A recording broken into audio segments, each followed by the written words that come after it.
So this week we're following up on our conversation from the SealFit topic, and we're just kind of bantering right now that we have not. I don't have the pictures yet. No proof. So we don't really have proof. I have really dirty clothes. I have a shirt that's all brown, but I don't have. You haven't seen it. And Mike said he went too, but I haven't. Yeah, Mike said he went also. Yeah. We could have just gone golfing over the weekend. For all we know. We thought about it. We drove by a really nice golf course, and we're like, oh, that looks really cool right now. Yeah. So we're following up, and the topic today is just doing hard stuff, and kind of how you can take we just did a triathlon in the gym, which would be considered a hard thing to do, or any sort of event that you come away from with a lesson learned. How do you then take that into the rest of your life? What is kind of your MO? You talk about living vicariously through this SealFit experience. What is your MO now about doing hard stuff? Just doing it, right? So it's like instead of thinking about it or talking about it. When I was in the Navy, I had an LPO who I said this all the time. We'd talk about something. He said, "Hey, don't talk about it. Be about it." Good. Yeah, that's good. And I'd be like, "Yep, you're right." So don't. So like after you got back, I was like, "All right, I just got to do more hard things." Like, and it was actually. Is that the day you did Murph at lunch? Yeah, that was the day at Murph at lunch. I came in and I was like, on a Tuesday. It was on a Tuesday afternoon, and I text Danny and I text Clayton the night before. I said, "Hey, would you do Murph with me tomorrow if I did it?" And they both said no. So I was like, maybe I won't. Maybe I won't do it. And I came in and I told Kinsey, I was like, "Hey, you want to do Murph?" And I was like, if she doesn't say yes, then I'm not doing it, right? But she said yes. Sucker. And we did it. Yeah. But she said yes and we did it. But it was more the fact of like, I just want to start doing more hard things and get more uncomfortable. Practice being uncomfortable in situations that don't really matter, so that when.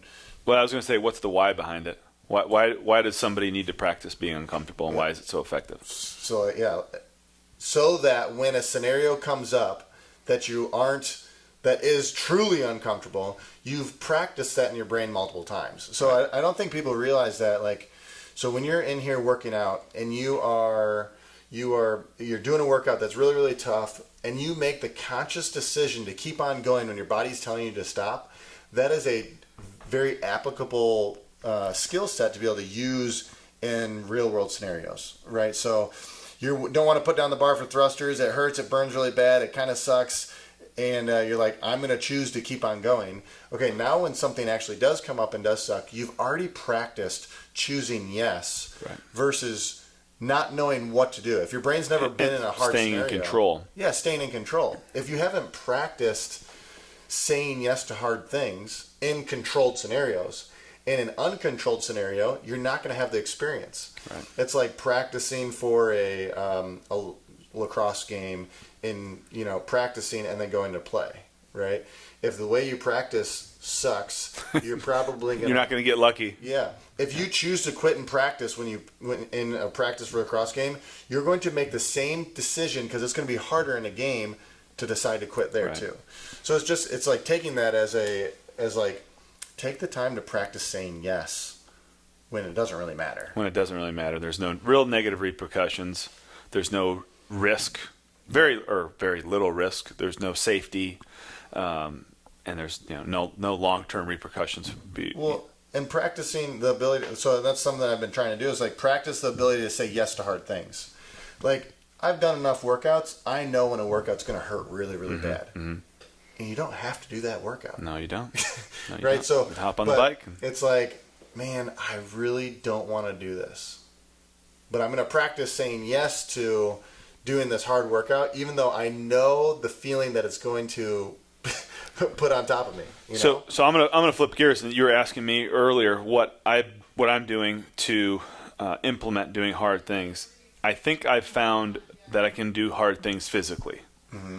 So now what I'm trying to do is do stuff around the house. I try to meditate every day for 10 minutes. I've been like making sure I do that, and that's one of the easiest things for me to just kind of sweep up under the rug and move on. So I've been trying to do that, and like Brittany, you're listening, you're probably going to go, yeah, right, but it's picking stuff up around the house or seeing something on the ground, and I've just been asking, like, what would a Navy SEAL do? Would that fly? Yeah. Would you leave that cup in your car? Mm-hmm. Absolutely not. Would you leave anything undone? Yeah. And that's kind of been my version of doing hard stuff the last couple of weeks, of just trying to finish everything that I start and not leave anything undone. Yeah. And that's funny that you mentioned that, because there's been times when, like, I'll look at something in my car and I'll be like, I'll get that later. And then I go back to and talk to myself in my brain like, I'm already here. What are you doing? And you've already thought about it. You've already thought. You've done 2 steps. Time. Yeah. You've already thought about it. Just grab said thing and take it with you. Yeah. Right? So that I feel you there, and I have to practice that way more. But, I mean, like we said, you got to practice doing it. And have been practicing with my email. I'll just, typically people will read through and select the email that they want to read. Well, think of all the energy that you're wasting reading through all the emails that you're not clicking on. So now I just close my eyes and click. Really? Well, yeah, because it has to be processed. Yeah. And it might not be super time sensitive, but it's saving me from the rereading of a million different emails. I'll just click on it, process it, move it on. Click on. Process, move on. It's the same thing. If you think about picking up that whatever it is off the floor, you've completed 2 of the 3 steps. Yeah. You're in position.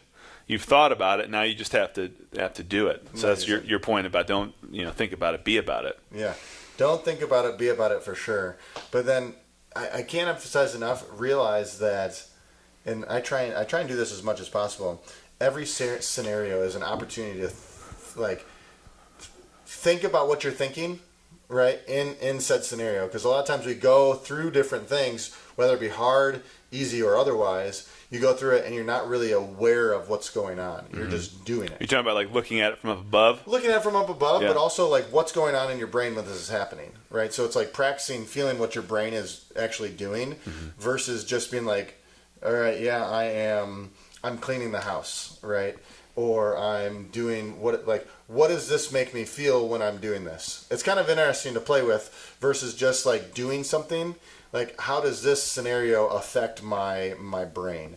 Am I choosing to be mad? Like, so a hard thing for me is like controlling my brain sometimes, or sometimes I'll, if you get mad or you get whatever it is. So it's like, why am I feeling said way versus just being mad, so right? If you just be this way, well, why am I feeling this way? Now, do I have the opportunity to change it? Yes. And I think for a lot of people, that could be a really hard thing. Like, do you have an opportunity to actually change your feeling and your emotion?